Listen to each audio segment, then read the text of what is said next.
Alors bonjour à tous. François Asselineau est en pleine campagne. Il est candidat pour les législatives dans la 11e circonscription des Français de l'étranger. Il avait pourtant dit qu'il n'avait pas le temps de présenter des candidatures pour l'UPR vu les délais laissés par Macron, trop courts, et qu'il n'y avait pas assez d'argent dans la caisse de l'UPR. Finalement, on dirait que si, mais c'est loin d'être le seul mensonge ou approximation de la part de ce politicien professionnel que j'ai bien connu pour avoir été un des premiers membres historiques de l'UPR, que j'ai rejoint avant même son lancement officiel le 25 mars 2007. Je dois être 20e ou 30e membre historique de l'UPR, puisque j'étais présent au congrès du 25 mars 2007, mais j'en suis parti au bout de quelques mois quand j'ai vu qu'Asselineau ne comprenait rien de ce que je lui disais, notamment sur Internet, qu'il ne voulait pas utiliser pour faire connaître ses conférences. Et surtout, quand il a changé d'avis sur les élections. En effet, il disait début 2007 que l'UPR n'avait pas vocation à se présenter aux élections, puisqu'on n'était pas en démocratie, puisque le référendum de 2005 avait été piétiné. Donc il aurait dû faire comme moi, appeler à voter Ségolène Royal, qui s'était engagée à refaire un référendum si elle était élue présidente de la République. Mais comme c'est Sarkozy qui a été élu, eh bien, j'ai plus voté depuis, puisqu'on n'est plus en démocratie officiellement. Mais Asselineau a lancé son parti dans le piège de l'oligarchie, poussant ses militants à distribuer des tracts et à coller des affiches électorales, alors qu'il n'avait aucune chance. J'ai essayé de l'en dissuader à l'époque, mais il était persuadé d'avoir raison. Aujourd'hui, on sait avec ses résultats, autour de 1% qu'il a échoué, alors on verra combien il fait dans ces législatives. Mais dans une vidéo qu'il vient de publier, et c'est de ça dont je voulais vous parler aujourd'hui, il prétend être toujours resté à la charte fondatrice de l'UPR du 25 mars 2007, alors que c'est faux, déjà sur les élections, et puis sur d'autres questions comme on va le voir. Alors on va commencer par voir ce qu'il raconte dans la vidéo qu'il vient de publier, dans laquelle il parle de M. Gallois, voilà, qui l'a trahi, selon lui. Bon, je ne rentrerai pas dans ce débat-là, mais M. Asselineau a différentes choses à dire. Que j'ai créé un parti politique et qui n'a jamais trahi ses promesses d'origine. Jamais. Parce que je ne suis pas comme ça. Je ne trahis pas. J'ai horreur de toute trahison. C'est-à-dire que j'ai créé un parti politique. Je suis prêt, comme le disait De Gaulle, dans son fameux discours du 18 juin 1942 à l'Albert Hall, il disait « Je suis prêt, nous sommes prêts à contresigner tel quel tout ce que nous avons fait depuis 2 ans, c'est-à-dire depuis le 18 juin 40. » Et lui, c'était 2 ans, moi, c'est 17 ans et demi. Je suis prêt à signer tel quel la charte fondatrice de l'UPR que j'avais rédigée et qui a été adoptée le jour du congrès fondateur, le 25 avril 2007. Voilà. Voilà, eh ben, c'est ce qu'on va voir. Donc moi, j'étais présent ce jour-là et je fais partie des signataires. Donc, je peux vous dire que ce n'est pas le cas et que là, M. Asselineau vous ment les yeux dans les yeux. Alors, on va passer à un autre passage à 7 minutes 50 de cette même vidéo, que vous pouvez retrouver sur son compte UPR. Il vient de la publier là, il y a quelques secondes. Le temps révèle tout. C'est un bavard qui parle sans avoir été interrogé. Oui, le temps commence à tout révéler. Le temps commence à permettre de voir qui était fiable. Et toutes les personnes qui m'ont critiqué, justement, mais j'avais raison, parce que je suis comptable des promesses que j'ai faites. Alors justement, ça on va le voir. Et puis finalement, dernière déclaration à 9 minutes 10. Puis après, je vais rentrer dans le détail de la charte, justement. Personne ne peut dire que nous avons trahi la charte fondatrice. Personne. Voilà. Bon, donc c'est clair. Alors maintenant, on va voir si c'est le cas, évidemment. Donc, je peux vous dire d'avance que ce n'est pas le cas. Et donc, cette charte fondatrice, vous la trouvez, c'est facile, sur le site de l'UPR. Voilà. Donc là, je vais partager l'écran. Et puis, on va circuler. Là, vous voyez donc le site actuel de l'UPR qui reproduit la charte fondatrice de l'UPR. Donc, là, on va télécharger la charte. Donc, on arrive sur ce document. Et voilà. Alors, c'est un document qui fait 9 pages. Avant, il en faisait 17. Il a été remis en forme. Donc ça ne change pas. J'ai vérifié. Effectivement, ils n'ont pas changé la charte. Mais cette charte, elle ne parle pas d'élection. D'accord ? Donc ça, c'est une première chose. Et je sais d'autant plus que c'est la raison principale pour laquelle j'ai quitté l'UPR. C'est-à-dire que quand Asselineau a cédé à la pression de ses premiers membres, là, qui ne trouvaient pas d'intérêt à avoir un parti sans aller aux élections, il a tenu bon un certain temps, quelques mois, voilà, pendant que j'y étais. Et moi, j'étais de ce côté-là, donc je le poussais dans ce côté-là, mais je suis devenu minoritaire. Et donc, il a écouté les majoritaires qui disaient il faut aller aux élections, sinon ça ne sert à rien. Donc, pas un mot non plus sur l'OTAN ni sur l'euro dans sa charte. Alors aujourd'hui, à chaque fois que vous entendez François Asselineau, c'est l'OTAN, il faut sortir de l'OTAN et de l'euro. Bon, eh bien, dans cette charte, il n'y a rien. Alors, je vais vous le montrer. Donc, il suffit d'aller sur son programme, qui est accessible sur son site également. Hein, le programme, le dernier en date, de 2022, vous voyez, le programme présidentiel de l'UPR. Et donc, il écrit « Cela impose en premier lieu de dénoncer juridiquement les traités européens, de sortir de l'UE. » Voilà, donc ça, c'est la charte fondatrice. Ça s'arrête là, en fait. Et lui, il rajoute « et de l'euro », ce qui ne figure pas dans la charte fondatrice, et vous pouvez le vérifier, de sortir de l'OTAN, donc ça ne figure pas non plus, puisque moi, j'étais pour l'OTAN, donc je n'aurais jamais intégré un parti qui était pour sortir de l'OTAN, mais il l'a rajouté par la suite, je ne sais pas quand, mais peut-être en 2008 ou 2009, et de soustraire l'économie, les services publics et les médias à la mainmise des féodalités privées, ça, n'était pas prévu non plus dans la charte. Et vous allez voir ce qui est prévu dans la charte.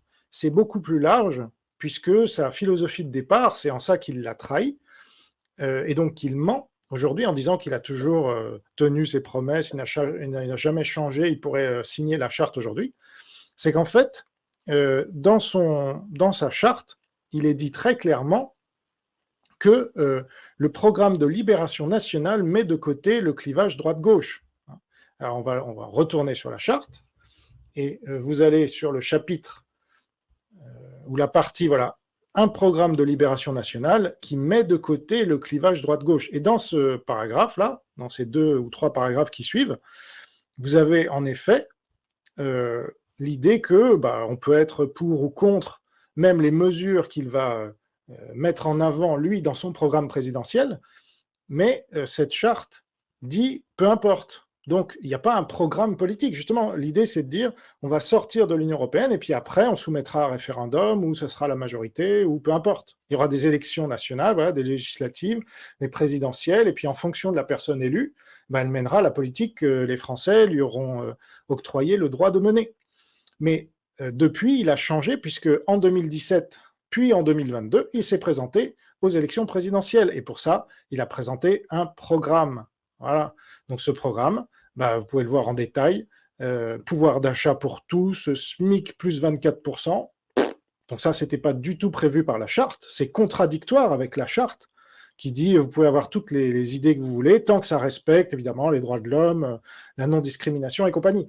Mais ce n'était pas des mesures précises. Ça n'avait aucun sens. Moi, quand j'étais à l'UPR à l'époque, il disait le contraire de ça. Il disait ça serait fou de mettre en avant un programme.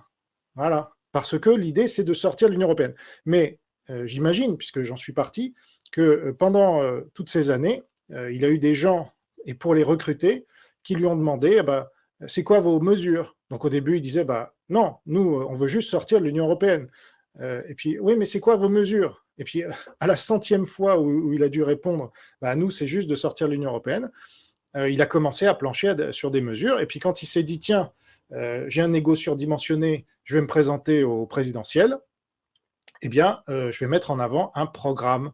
Alors, des charges patronales, 1 million d'emplois, 27 milliards d'économies. Vous pouvez cliquer à chaque fois, vous avez tout un programme qui va se dérouler. Voilà, comment faire des économies. Ensuite, fin de l'évasion fiscale, une fiscalité, retour des services publics. Donc, c'est plutôt un programme de gauche, d'ailleurs, voire d'extrême gauche. Et quand vous regardez la politique internationale, c'est clairement pro-russe, pro-chinois, anti-américain, etc. Puisque l'Union européenne, d'après lui, est un fruit des États-Unis pour dominer la France, etc. Alors que ce n'est pas du tout le cas, c'est plutôt les Russo-Chinois. et j'ai expliqué ça 100 fois, mais l'Union européenne ressemble beaucoup plus aujourd'hui à la Russie ou à la Chine qu'aux États-Unis. Ça n'a rien à voir avec les États-Unis. Il n'y a pas le premier amendement, il n'y a pas le deuxième amendement, déjà, qui est la base, mais il y a plutôt des commissaires, comme dans l'ex-URSS. Donc c'est pour ça que Boukowski, l'ancien dissident soviétique, appelle ça l'UERSS. Voilà. Il n'appelle pas ça les États-Unis d'Amérique, Boukowski. Mais Asselineau, c'est ça ses références. Donc, voilà, quand on fait le total, et on pourrait même rajouter l'aspect sur l'ONU, puisque dans sa conclusion, on peut y retourner, dans sa charte, à la fin, il y a la conclusion, et il parle des Nations Unies. Alors voilà ce qu'il dit. Dans cette perspective planétaire, là, je vais vous mettre en surligné. Voilà. Donc c'est ce paragraphe-là. Dans cette perspective planétaire, l'UPR affirme solennellement qu'en ce XXIe siècle qui voit le triomphe des échanges et des communications d'un bout à l'autre du globe, la seule instance internationale légitime est plus que jamais l'Organisation des Nations Unies, dont le principe éthique suprême est de traiter tous les peuples et toutes les nations sur un strict pied d'égalité. Voilà.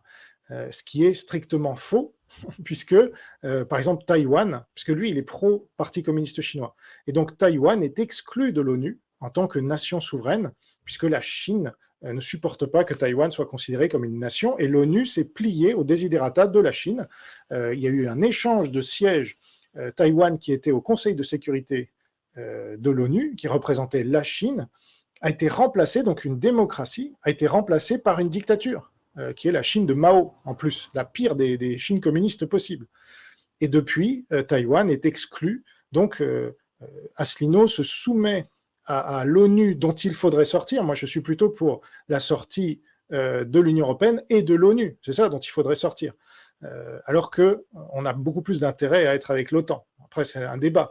Mais là, vous voyez bien que la charte même n'est pas respectueuse du droit international, puisque Taïwan est une démocratie et est exclue de l'ONU à cause de la Chine, qui est une dictature. Et que Asselineau adore. Il n'arrête pas de faire l'apologie de la Chine et de la Russie d'ailleurs, qui sont alliés. Donc voilà ce que je voulais dire aujourd'hui. Asselineau donc a menti, une fois de plus, hein, j'oserais dire, tout en disant moi je dis la vérité, je ne suis pas comme les autres. Mais vous voyez, au début, hein, pour résumer, il disait je n'irai pas aux élections. Moi, quand j'étais à l'UPR, il disait ça. Depuis, il y va. Ça, c'était pas dans la charte fondatrice. Il disait il faut sortir de l'Union européenne, ça oui. Mais sortir de l'OTAN, il l'a rajouté, sortir de l'euro, il l'a rajouté, et tout un tas de choses qu'on a lues, qu'il a rajouté aussi. Donc, il n'a pas respecté sa propre charte, et c'est toujours vérifiable sur son site actuellement. Donc, il est assez gonflé, je trouve, de vous dire comme ça, mais avec un ton péremptoire qui vous fait croire, évidemment, que c'est la vérité, alors que c'est un mensonge pur. Merci de m'avoir suivi. Et votez bien, ou plutôt ne votez pas. Moi, c'est plutôt ma politique, puisqu'on n'est pas en démocratie, n'est-ce pas, monsieur Asselineau? Là, il se présente alors qu'on n'est pas en démocratie. Il faudra qu'il nous explique ça. On a piétiné le référendum, oui ou non? Contradiction. Salut!